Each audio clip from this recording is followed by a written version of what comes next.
السلام عليكم ورحمة الله تعالى وبركاته. الحمد لله رب العالمين والعاقبة للمتقين والصلاة والسلام على من لا نبي بعده وعلى آله وصحبه وأزواجه وذرياته وأهل بيته أجمعين. أما بعد، أعوذ بالله من الشيطان الرجيم. بسم الله الرحمن الرحيم.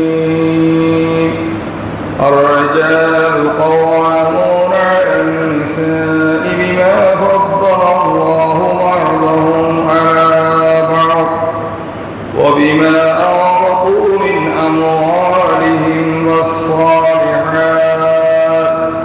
فالصالحات قانتات حافظات للغيب بما حفظ الله.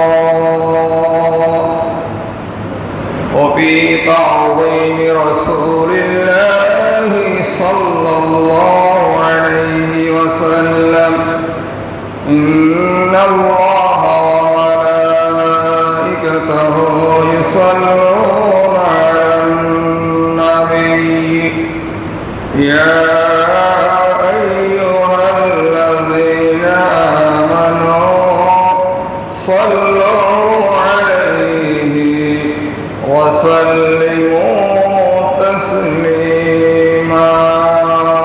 صلى الله على سيدنا محمد وآله وأصحابه وبارك وسلم.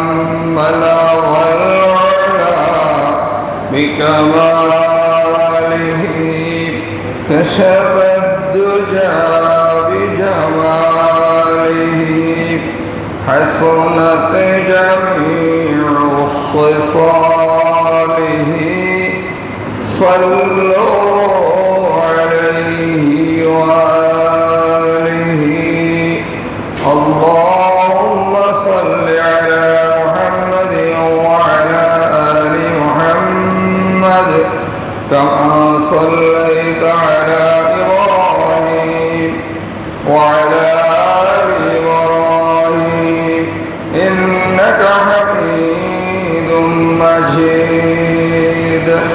اللهم بارك على محمد وعلى آل محمد كما باركت على إبراهيم وعلى آل إبراهيم إنك حميد مجيد. اللهم ربي صل وسلم وبارك عليه.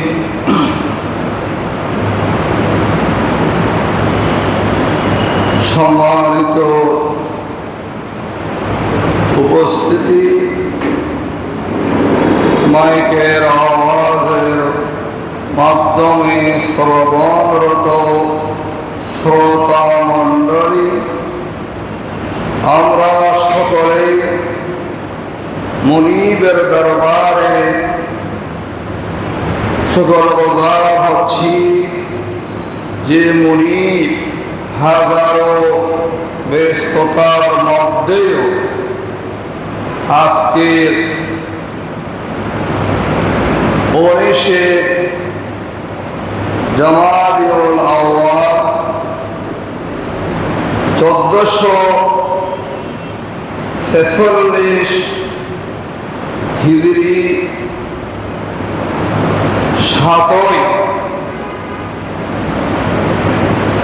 কি বলুন কি 7ই অগ্রহায়ণ, যেটাকে আমরা নবান্নের মাস বলি, কাগজে বলে আর কি, হৃদয়ে বলি না। তাহলে হৃদয়ে বললে আমরা সবাই সমস্বরে বলতে পারতাম ইনশাআল্লাহ। 7ই অগ্রহায়ণ 1431 বাংলা, 22 নভেম্বর 2024 ঈসাই সন। রোজ জুমাবার, সপ্তাহের শ্রেষ্ঠ দিন, যেই দিনকে নবী করিম রাউফুর রহিম সাল্লাল্লাহু আলাইহি ওয়াসাল্লাম তার গুনাহগার আশিকান দের জন্য হজের মতো মর্যাদাপূর্ণ দিন হিসাবে নূরানি জুবার মুবারক দিয়ে স্বীকৃতি প্রদান করেছেন। সেই দিনের গুরুত্ব প্রদান করে যে মহান মাবুদ আমাদেরকে চেষ্টা করেছি সফলতা দিয়ে, রহমত দিয়ে মসজিদে সমবেত হওয়ার তৌফিক সুযোগ করে দিলেন। আমরা সকলে যে যেখানে আছি সেখান থেকে তার শেখানো বাক্য দিয়ে, কালমা দিয়ে শুকরিয়া জ্ঞাপন করছি। আমরা সকলে সমস্যারে বলি, ইয়া রব লাকাল হামদ কামা ইয়ানবাগি লিজালালি ওয়াজহিকা ওয়া আযীমি সুলতানিক। অগণিত দরুদ সালামের হাদিয়া বিশ্ব কায়নাতের বিস্ময়, রহমতের আলম হুজুর রাউফুর রহিম সাল্লাল্লাহু আলাইহি ওয়াসাল্লাম পাক কদমে নিবেদন করছি, যে কদমের অনুকরণে অনুসরণে আমাদের জন্য রয়েছে ইহকালীন কল্যাণ, পরকালীন জগতের সর্বময় সফলতার মাপকাঠি। সবাই বলি সাল্লাল্লাহু আলাইহি ওয়াসাল্লাম। সম্মানিত মুসল্লিয়ানে কিরাম, সামিঈনে কিরাম, গোটা বিশ্ব চায় অধিকার,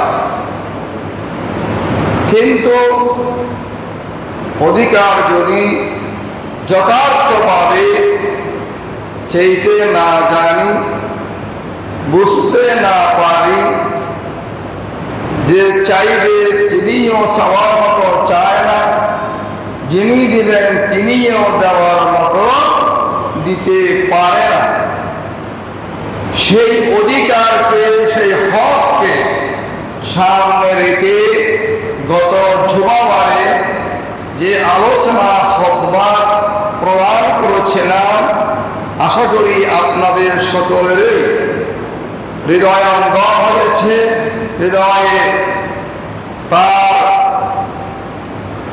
শ্রবণ শক্তির মাধ্যমে আমলের অনুশীলন জাগ্রত রয়েছে ইনশাআল্লাহ। কি বিষয়ে খুতবা দিয়েছিলাম ভুলে গিয়েছেন? আকাশের নিচে জমিনের উপরে একজন মানুষের জন্য সন্তানের চাইতে বড় আদরণীয় আর কেউ নেই সন্তানের হক বা অধিকার। আজকে যে বিষয়ের উপরে আলোচনা খুতবা প্রদান করার আশা পোষণ করছি, তা হচ্ছে স্ত্রীর উপরে স্বামীর হক অত্যন্ত হৃদয়ঙ্গম করে শুনতে হবে। স্ত্রীর উপরে স্বামীর হক। আল্লাহ পাক আমাদেরকে বলা, শোনা, বোঝা, আমলের সর্বোপরি হেদায়েতের উপরে, ইখলাসের উপরে, আমলের নিয়তে শোনার বলার জন্য আমাদের সবাইকে আল্লাহ পাক কবুল করুন। আমরা বলি আমিন।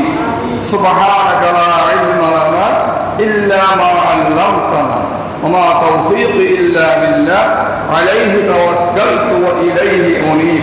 রব্বি ইশরাহ লি সাদরি ওয়া ইয়াসসির লি আমরি ওয়াহলুল উকদাতাম মিন লিসানি ইয়াফকাহু কওলি। রব্বি জিদনি ইলমান নাফিআ ওয়া আমালান সালিহান মুতাকাব্বালা। সমবেত হাজরার মজলিস, আমি আপনাদের সামনে কুরআনুল কারীমের সূরা আন-নিসা শরীফের একটি আয়াতের কিছু অংশ তিলাওয়াত করেছি। ওই আয়াতের আলোকে আমরা সামনের দিকে এগিয়ে যাওয়ার চেষ্টা করব। আল্লাহ আমাদের সকলকে রাহনামাই করুন। আমরা বলি, আবার বলি আমিন।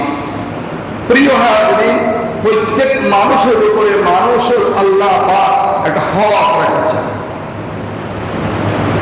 স্ত্রীর উপরে স্বামীর যে হক, সেই হক সম্পর্কে আমরা স্ত্রীরাও হয়তো জানি না, স্বামীরাও জানি না। যদি আমরা জানতাম, আমরা বুঝতাম, আমরা অবশ্যই আমাদের মেয়েদেরকে সেই হক বিষয়ে শিক্ষা প্রদান করতাম। যেভাবে চিকিৎসা বুঝেছি, চিকিৎসা বিজ্ঞানের প্রতি তাকে আগ্রহী করে তুলেছি। প্রকৌশল বুঝেছি, প্রকৌশল থেকে আগ্রহী করে তুলেছি। সমাজ প্রতি বুঝেছি, অধিক আগ্রহী করেছি। বিভিন্ন প্রকারে আমি যেটা বুঝেছি সেইটা তাকে বুঝে গঠন করার প্রয়াস চালাচ্ছি, চেষ্টা করছি। আর সেও তা বোঝার জন্য অতি আগ্রহ নিয়ে এগিয়ে যাচ্ছে। কিন্তু তার যে মূল ফাউন্ডেশন কি, তাকে আমি বুঝাইতে হয়তো ব্যর্থ হয়েছি, সেও বুঝতে ব্যর্থ হয়েছে। যার কারণে কেউ কারোর প্রতি শ্রদ্ধাশীল আমরা হতে পারছি। কারণ সেটা হওয়ার জন্য আসতে হবে কোরআনের কাছে, আসতে হবে নবী করিম রাউফুর রহিম সাল্লাল্লাহু আলাইহি ওয়াসাল্লামের কাছে। নবী করিম সাল্লাল্লাহু আলাইহি ওয়াসাল্লাম কোরআন কারীম পাঠ দিয়ে সফরের মাধ্যমে আজ একজন ছেলেকে, একজন মেয়েকে এইভাবে উপস্থাপনা করছেন। সেই উপস্থাপনা যদি কেউ দেখে, তার মধ্যে ন্যূনতম ঈমান তাকে সে চোখ দিয়ে কাপড় মোড়াইয়ে যাবে, সেগুলো ফানে ফেলে দেবে, হ্যাঁ কোথায় যাচ্ছে। আর সেই জিনিসটুকুন আমার সন্তান, আপনার সন্তান রাত রাত নির্ঘুম থেকে সে অবলোকন করছে, আর সেখানে সে আনন্দ খুঁজে বেড়াচ্ছে। বলে আমরা নাউযুবিল্লাহ। তাই আল্লাহ সুবহানাহু ওয়া তাআলা তার হাবিব দিয়ে গোটা বিশ্ববাসীকে নারীর উপরে পুরুষের কি অধিকার রয়েছে তা আল্লাহ পাক নিজেই আমাদেরকে জানিয়ে দিচ্ছেন। যে আয়াত তেলাওয়াত করেছি তার অনুবাদ হচ্ছে এই: পুরুষরা নারীদের কর্তা, কারণ আল্লাহ তাদের একে অপরের উপর শ্রেষ্ঠত্ব দিয়েছেন। এবং এজন্য যে পুরুষ তাদের সম্পদ বের করে, কাজেই অন্যশীলা স্ত্রীরা অনুগত এবং লোকচক্ষু আড়ালে আল্লাহর হেফাজতে তারা হেফাজত করে। বলুন সুবহানাল্লাহ। এখানে একটি শব্দ রয়েছে কাদা। এখানে হযরত আব্দুল্লাহ ইবনে আব্বাস রাদিয়াল্লাহু তাআলা আনহুমা ব্যাখ্যা করেছেন, তাবরানীতে কথাটা এসে উল্লেখ হয়েছে, উদ্ধৃত হয়েছে যে সর্বোপরি আনুগত্যশীল নারী, আনুগত্য। তো সে আনুগত্য আপনাকে আমাকে তার প্রতি সেই আনুগত্যের কারণটি কিভাবে হয় তাকে জানাইতে হবে। আমি আর আপনি জানাতে ব্যর্থ হয়েছি। এই আয়াতের পরামর্শ আল্লাহ ফরমাচ্ছেন, তবে স্ত্রীদের মধ্যে যাদের অবাধ্যতার আশঙ্কা করো তাদেরকে সদুপদেশ দাও, তারপর তাদের শয্যা বর্জন করো এবং তাদেরকে প্রহার করো। যা যদি তারা তোমাদের অনুগত হয় তবে তাদের বিরুদ্ধে কোনো পথ অন্বেষণ করো না। নিশ্চয় আল্লাহ সুবহানাহু ওয়া তাআলা শ্রেষ্ঠ মহান। আসুন এই আয়াতটি যারা শুনেছেন, আমি আয়াত কোন সূরায় কত নম্বর বলে দিয়েছি, তার ব্যাখ্যা আপনারা সুন্দর করে জেনে নেওয়ার চেষ্টা করবেন। আল্লাহ আমাদেরকে তৌফিক দিক, আমরা বলি আমিন। আসুন এই হাদিসের আয়াত কারীমার আলোকে হাবিবে কিবরিয়া আশরাফুল আম্বিয়া ইমামুল মুরসালিন জনাবে মুহাম্মদুর রাসূলুল্লাহ, সবাই বলুন না সাল্লাল্লাহু, বলুন সাল্লাল্লাহু আলাইহি ওয়াসাল্লামার নূরানি ওরফানি জুবানে মুবারক দিয়ে আমাদেরকে কিভাবে সেভাবে রাহনামাই করেছেন আমরা জানার চেষ্টা করি। আজ আমরা আমাদের মেয়েদেরকে কিছুই শিখাচ্ছি না, কিছুই বোঝাচ্ছি না, যার কারণে সে বিপদগামী হচ্ছে। কিয়ামতের ময়দানে আমাকে জবাবদিহি করতে হবে। রাসূল খুদা সাল্লাল্লাহু আলাইহি ওয়াসাল্লাম ইরশাদ করছেন, হযরতে আবু হুরায়রা রাদিয়াল্লাহু তাআলা আনহু বর্ণনা করছেন, ইমাম বুখারী ও মুসলিম রাহিমাহুল্লাহ তাদের দুই বিশুদ্ধ কিতাবের মধ্যে হাদিস তারা সংকলিত করেছেন। হুজুর নূর সাল্লাল্লাহু আলাইহি ওয়াসাল্লাম ইরশাদ করেছেন, বৈবাহিক জীবন শরীয়ত মুহাম্মদিয়া মোতাবেক গ্রহণ করার পরে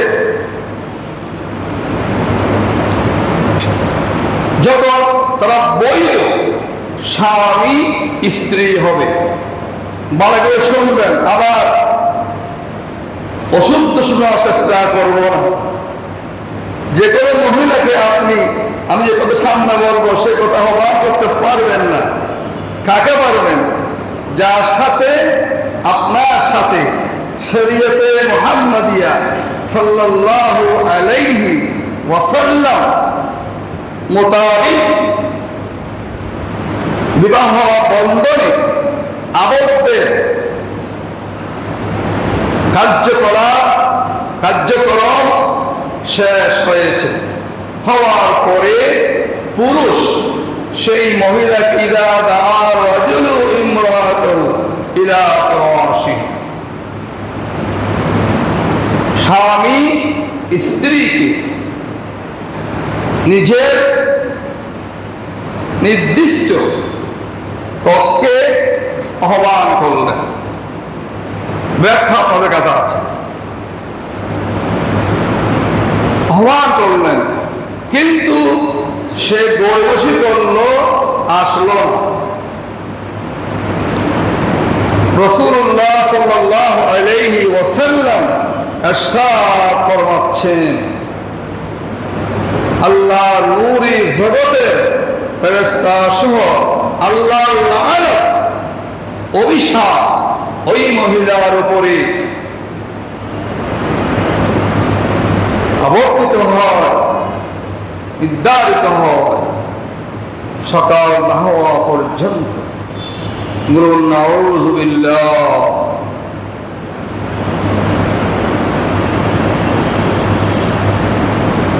কারণ সেটা অধিকার ছিল, হক ছিল স্বামীর, আপনাকে আহ্বান করেছেন, কিন্তু আপনি তার আহ্বানে, তার কথায় সাড়া দেন। হ্যাঁ, শারীরিক শরীয়তি অসুস্থতা থাকলে ভিন্ন কথা, সে অন্য জিনিস, আপনারা দুইয়ের মধ্যে তা বোঝাপড়া করে শেষ করতে হবে।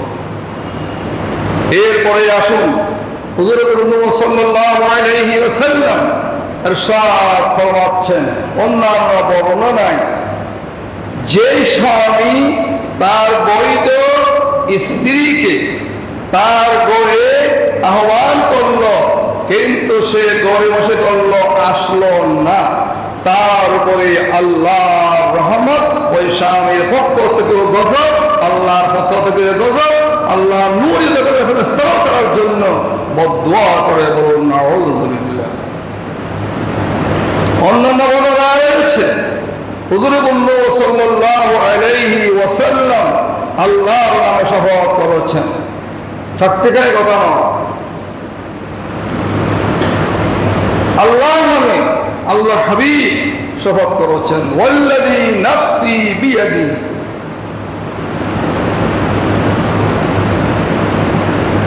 আমি ওই জাত পাকের নামে শপথ করছি, যে জাতে পাকের কুদরতে আমার জীবন আবদ্ধ, বলুন সুবহানাল্লাহ।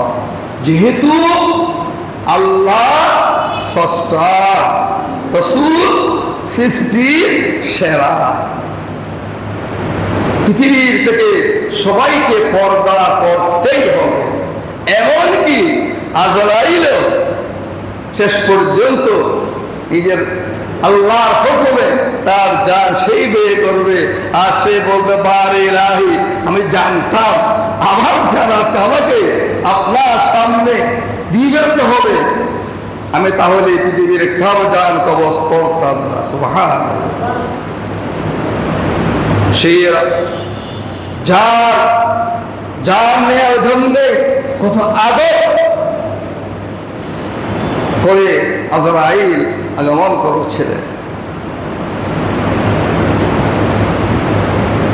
যিনি উম্মতের মায়া ভুলে যায়নি, তখন বলেছিলেন আমার উম্মতের কি অবস্থা হবে, আমার উম্মতের অনাগত ভবিষ্যতে উম্মত যারা হবে তাদের মৃত্যু যন্ত্রণা কষ্ট যা হবে সব রাসূলকে দিয়ে নেওয়া হয়।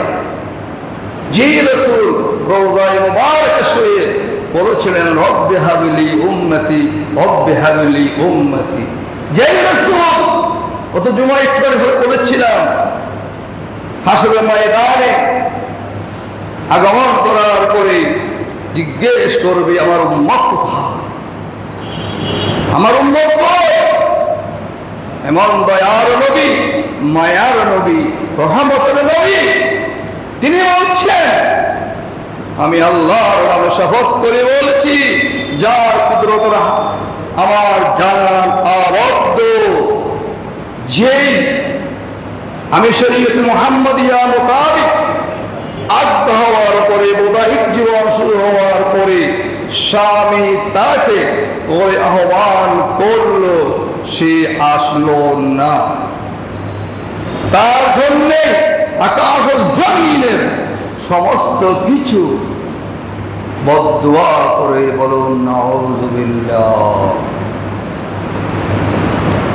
তো তাই নয়, হুজুর নূর সাল্লাল্লাহু আলাইহি ওয়াসাল্লাম ইরশাদ করেছেন, নফলিয়া রোজা অনেক মর্যাদা সম্পন্ন। বৈবাহিক জীবন যারা শুরু করেছেন, স্বামী ঘরে থাকুক বা বাহির থেকে ঘরে আসুক, তার উপস্থিতিতে অনুমতি ব্যতীতকে নফল রোজা রাখা যাবে না। অতিমাত্রায় পরহেজগারি প্রদর্শন করা যাবে না, বলুন না সুবহানাল্লাহ। রাসূলুল্লাহ সাল্লাল্লাহু আলাইহি ওয়াসাল্লাম ইরশাদ করেছেন, লা ইয়াহিল্লু লিমরাতি, মহিলাদের জন্য বৈধ নয় নফলিয়া রোজা করা ওই সময়ে যে সময় তার স্বামী ঘরে অবস্থান করে বা বাহির থেকে ঘরে আগমন করছে, সে সময়ে তার জন্য নফলিয়া রোজা রাখা বৈধ নয়। হ্যাঁ বৈধ, স্বামী যদি অনুমতি দেয়, হ্যাঁ স্বামী রাখলো, সোমবার রোজা রাখলো, বৃহস্পতি রোজা রাখলো, স্ত্রীকেও কি করলো, উৎসাহিত করলো, শোনায় সোহাগা, এর মধ্যে আর কোনো দ্বিমত নাই। কিন্তু আপনি তার অনুমতি ব্যতিরেকে রোজা নফলিয়া রোজা রাখতে পারবেন না। এরপরে হাবিব কিবরিয়া সাল্লাল্লাহু আলাইহি ওয়াসাল্লাম আরেকটি হাদিস, কোন মানুষ দায়িত্বহীন নয়, সমস্ত মানুষ দায়িত্বশীল এবং তার দায়িত্ব সম্পর্কে ময়দানে মাহশরে আল্লাহ রাব্বুল ইজ্জত ওয়া জালালের সামনে জবাবদিহিতা করতে হবে। এজন্যই একজন মুসলিমকে আত্মসমালোচনা করতে হয়। আপনি যখন ঘুমাতে যাবেন, অনেকে আছে ঘুমায় গেলেন, ফজরের নামাজ আশার সালাত আদায় করে নাই, আপনি কত বড় সাহসে জানেন, কত বড় সাহস আপনার। একজন ইমানদার, একজন মুসলমান, আপনি আশার সালাত আদায় না করে হাসি মুখে ঘুমাইয়ে পড়েছেন, আপনি কি জানেন সকালবেলা উঠতে পারবেন? ঘুম হচ্ছে মৃত্যুর খালাতো ভাই। এজন্য ঘুমার সময় বলতে হয় আল্লাহুম্মা বিসমিকা আমুতু ওয়া আহয়া। ওঠার পরে বলতে হয় আলহামদুলিল্লাহিল্লাযী আহয়ানা বা'দামা আমাতানা ওয়া ইলাইহিন নুশুর। যারা বসেছেন গত রাত ঘুমাবার সময় এই দোয়া পড়েছিলেন কিনা, ওঠার পর পড়ছেন কিনা, একবার সিনায় হাত রেখে আল্লাহ রাব্বুল ইজ্জত ওয়া জালালকে সামনে রেখে জিজ্ঞেস করুন। রাত্রে শোয়ার সময় কাকে কাকে ক্ষমা করেছেন, কাকে করেন না? আপনি গতকাল সকাল থেকে আজ পর্যন্ত কয়টি ভালো কাজ করেছেন? আল্লাহর হুকুম, সরওয়ারে মুস্তাফা সুন্নাহ মোতাবেক আওলায়ে কেরামদের বায়াত গ্রহণ করেছেন, তাদের শিক্ষা মোতাবেক আপনি কয়টি ভালো কাজ করেছেন, কয়টি ভালো কাজ করেননি? আপনার ভাবের মাত্রা বেশি না খারাপের মাত্রা বেশি, আপনি একবার চিন্তা করেছেন? আপনি কি একবার তওবা করেছেন? অবশ্য আয় আল্লাহ ভালো কাজ করতে পারিনি, আগামীকাল থেকে ভালো কাজ করার তৌফিক দিয়ে দিও, হায়াত থাকলে আল্লাহকে একটু ভালো কাজ করছি বলে মনে হচ্ছে মানুষ হিসাবে, যদি হায়াত রাখো সকাল থেকে আরো বেশি করার তৌফিক দিয়ে দিও।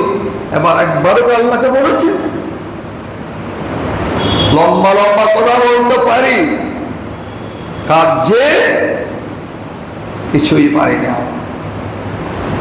ও পৃথিবীর মানুষ, আল্লাহর হাবিব আহ্বান করছে জাগ্রত করছি তার উম্মতকে। রাসূলুল্লাহ সাল্লাল্লাহু আলাইহি ওয়াসাল্লাম করেছেন হযরত আব্দুল্লাহ ইবনে উমর রাদিয়াল্লাহু তাআলা আনহুমা থেকে বর্ণিত, রাসূলুল্লাহ বলেছেন প্রতিটি মানুষের উপরে দায়িত্বশীল। যিনি যে চেয়ারে আরোহণ করেছেন আল্লাহর রহমতে, সেই চেয়ার থেকে দেশের সর্বোচ্চ চেয়ার পর্যন্ত যার অধীনে যারা রয়েছে তাদের দায়িত্বশীল আপনি। ব্যাখ্যা আমার কাছে নয়, আপনার কাছে। তার দুঃখ সুখ সম্পর্কে আপনি কতটুকু চিন্তা করেছেন?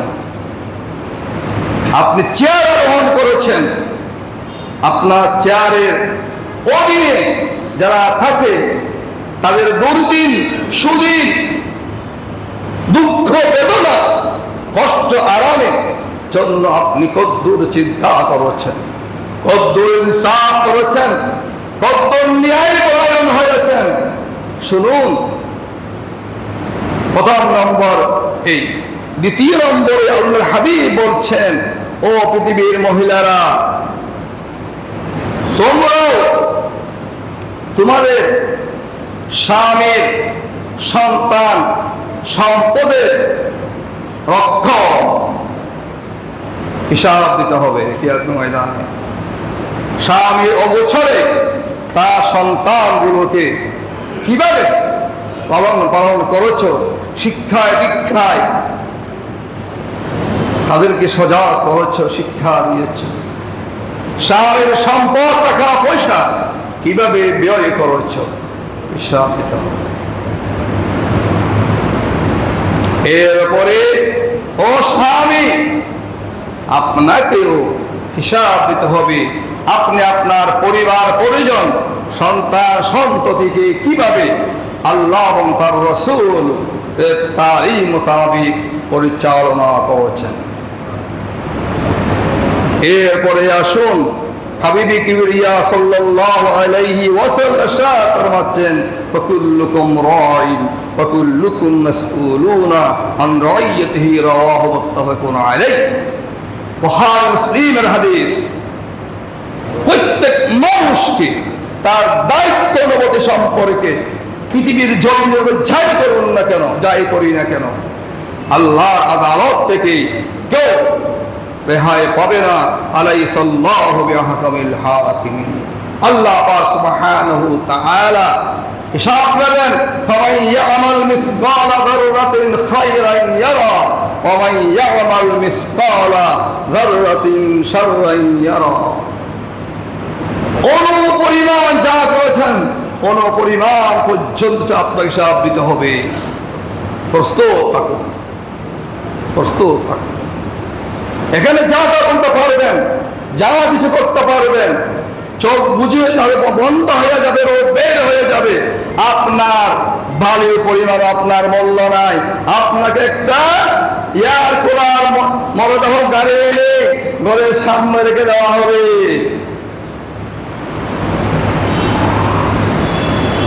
কার জন্য কি করছেন, এই হিসাব আপনাকে দিতেই হবে। এরপরে হাবিবি কিবরিয়া মুহাম্মদুর রাসূলুল্লাহ সাল্লাল্লাহু আলাইহি ওয়াসাল্লাম ইরশাদ ফরমাচ্ছে, ও পৃথিবীর মহিলা, ভালো করে শোনো, তোমার স্বামী কত মূল্য, যা স্বামী নেয় সে বুঝতে পারে। ঠিক কিনা বলো? মেয়েদের শোভাবর্ধন হয় স্বামীর ঘরে, বিবাহের জীবনের পরে বাপের ঘরে নয়। অনেক পরিবার আছে তার মেয়েকে ইন্ধন যোগায়, আর তুই তো বাবা ছেলে ওরি, আমার কিসের অভাব? আপনি তো মা, একজন পুরুষের সংসারে আগমন করেছেন। আপনি আপনার মেয়েকে যেভাবে গঠন করছেন, আপনার নাতিন বিয়ে দিলেও সেভাবে গঠিত হবে, সংসার বলে সৎ হয়ে যাবে। আপনি আপনার মেয়েকে স্বামীর মর্যাদা শিখাইতে পারেননি। রাসূলুল্লাহ সাল্লাল্লাহু আলাইহি ওয়াসাল্লাম কি শিক্ষা দিলেন দেখুন। আমার কথা নয়, আপনার কথা নয়, মুহাম্মদ সাল্লাল্লাহু আলাইহি ওয়াসাল্লাম, হুজুর নূর সাল্লাল্লাহু আলাইহি ওয়াসাল্লাম ইরশাদ করেছেন। হযরতে আবু হুরায়রা রাদিয়াল্লাহু তাআলা আন বর্ণনা করেছেন। বলুন সুবহানাল্লাহ। ও পৃথিবীর মায়ের জাত, আল্লাহ ছাড়া কাউকে মাতা নয় সম্মান করা যাবে না। সূরা ভাষায় সেজদা করা যাবে না। আপনার মস্তক দিয়ে সেজদা করতে হবে। আমার সেজদায় আমার কপাল, আমার নাক, আমার হাত, আমার হাঁটু, আমার পা সব কিছু বেকার হয়ে স্বীকৃতি প্রদান করে, মাবুদ আমি কিছুই নয়, তুমি আমার মাবুদ, আমি তোমার বান্দা, অপরাধী। বলুন সুবহানাল্লাহ। এইভাবে কারো কাছে মাথা নত করা যাবে না। কিন্তু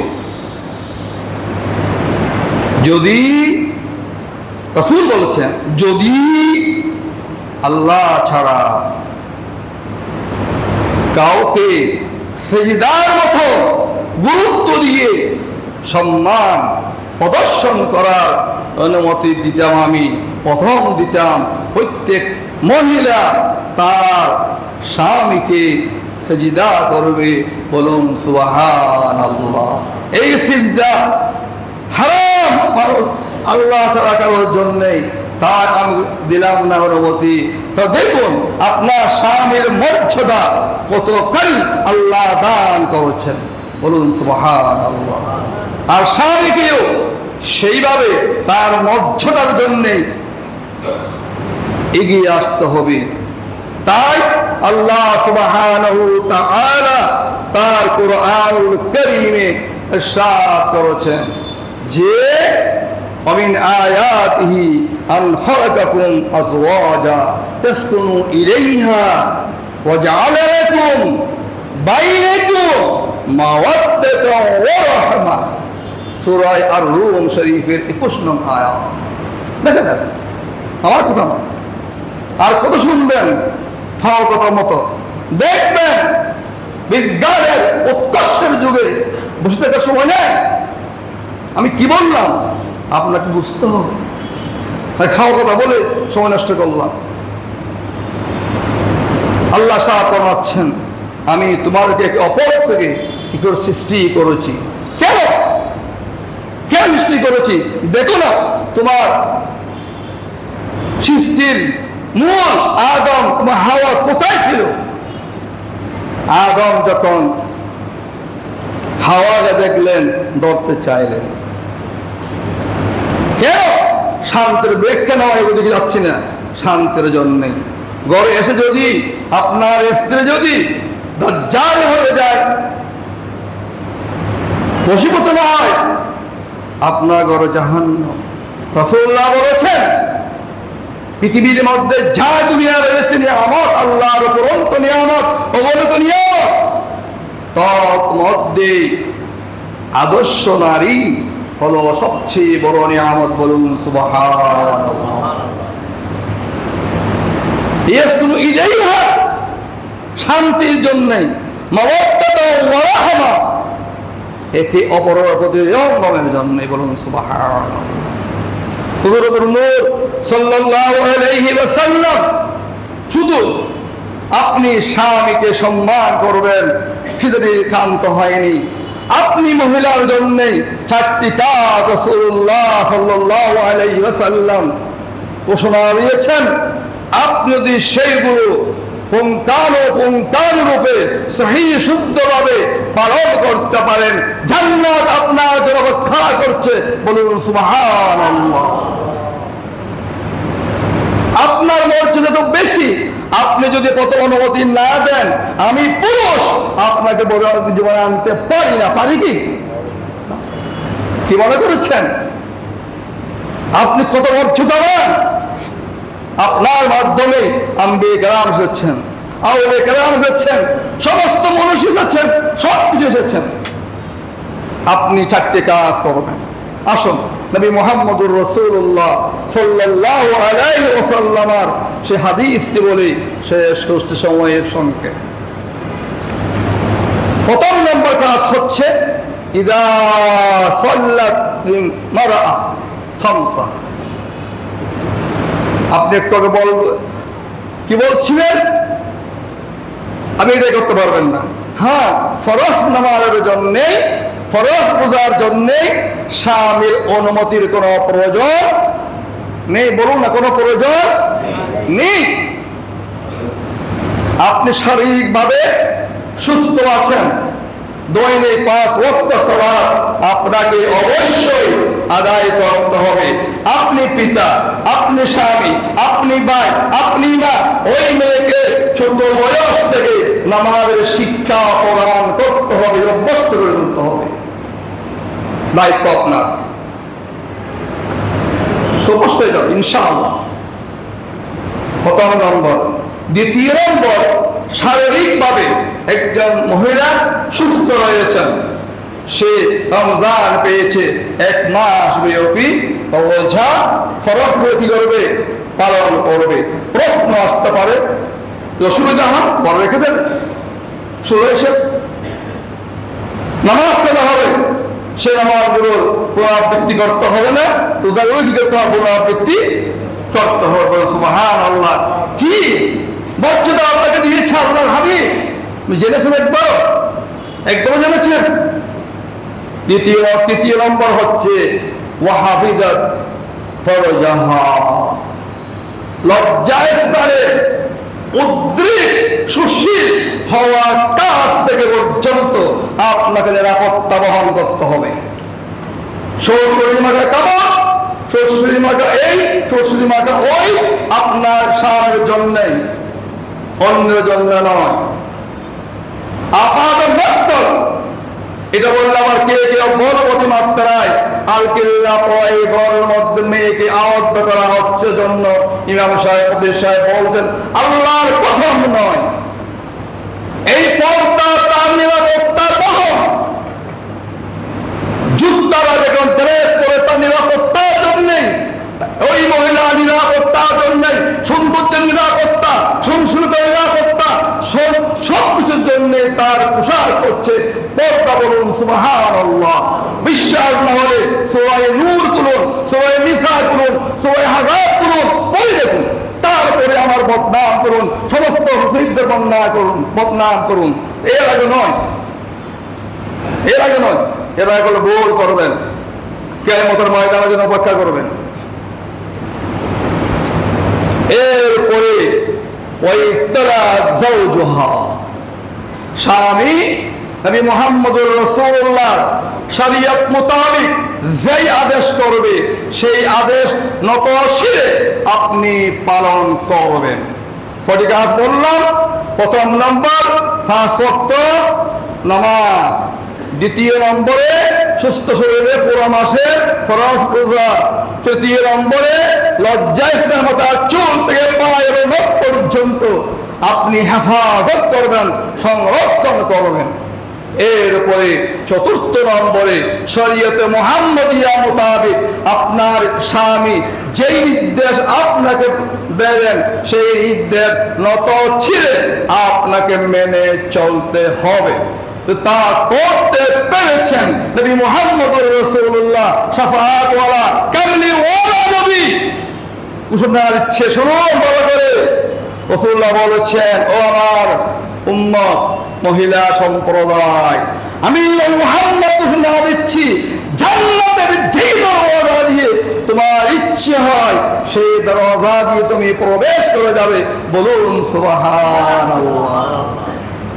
প্রিয় হাজরিন, আল্লাহ সুবহানাহু ওয়া তাআলার উপরে ভরসা করে আজকে যে বিষয়ে শুনলাম, স্ত্রীর উপরে স্বামীর অধিকার, যারা শুনেছি আমরা শুনতে গিয়ে বলতে গিয়ে যদি কোথাও বোর করে থাকি, মাহবুব আমাদেরকে ক্ষমা করে দাও। বলুন আমিন। যা শুনেছি, যা বলেছি সবভাবে আয় আল্লাহ খতম যিনি বললেন, এরপরে মাইকের মাধ্যমে হাজারান মজলিসের মাধ্যমে যারা শুনলেন, আল্লাহ পাক সকলকে আমল করে কাল কিয়ামতের ময়দানে তোমার রহমতের কান্ডারি নবী মুহাম্মদুর রাসূলুল্লাহ উচ্চস্বরে বলুন সাল্লাল্লাহু আলাইহি ওয়াসাল্লাম শাফাআতের লিওয়ায়ে হামদের নিচে আশ্রয় গ্রহণ করার জন্য সবাইকে কবুল করুন। আবার বলুন আমিন। ওয়া আখিরু দাওয়ানা আলহামদুলিল্লাহি রাব্বিল আলামিন।